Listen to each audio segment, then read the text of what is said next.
Thomas was born, a curious child. His eyes were wide, his soul was wild. The boy was eager, from a young age, to taste every fruit, to read every page. From early on, his parents would warn, never eat ants, whatever their form.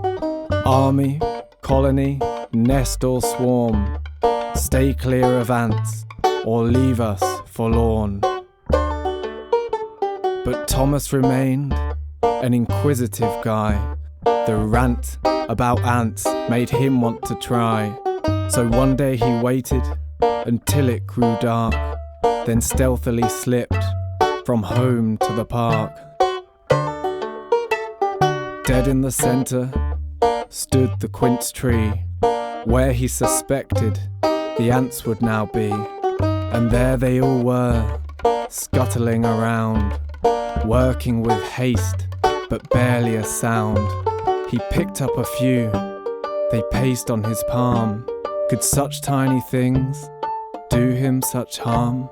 Why not, he thought, and shoved a few in, to that hole in between his nose and his chin.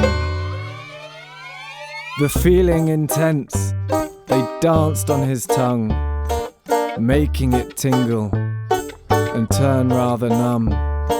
Oh, what great pleasure he felt there and then.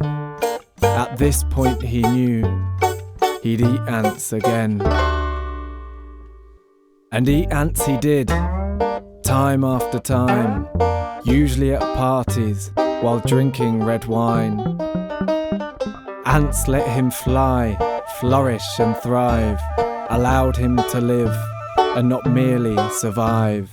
But one afternoon, his parents dropped round as Thomas was licking ants from the ground. He stood up fast and knew this was it. The time had now come for him to admit. "I eat ants," he cried, and freely confessed to faces now pale, worried, distressed. They deeply inhaled and then did reply, looking dear Thomas straight in the eye. "Ants are a thrill, but take a great toll. They'll feed on your heart, body and soul. To eat ants is bliss, that much is true. But one day will come when they'll consume you." But Thomas ignored the words that they said and snuck to the park with ants in his head. His craving was fierce, so what he thought best was to climb into the heart of their nest. So that's what he did. Head first he went down in search of the ants that lived underground. And there he found thousands, and hungry were they. Thomas, the predator, soon became prey. They ravaged him whole, left nothing behind. No Thomas remained in body nor mind.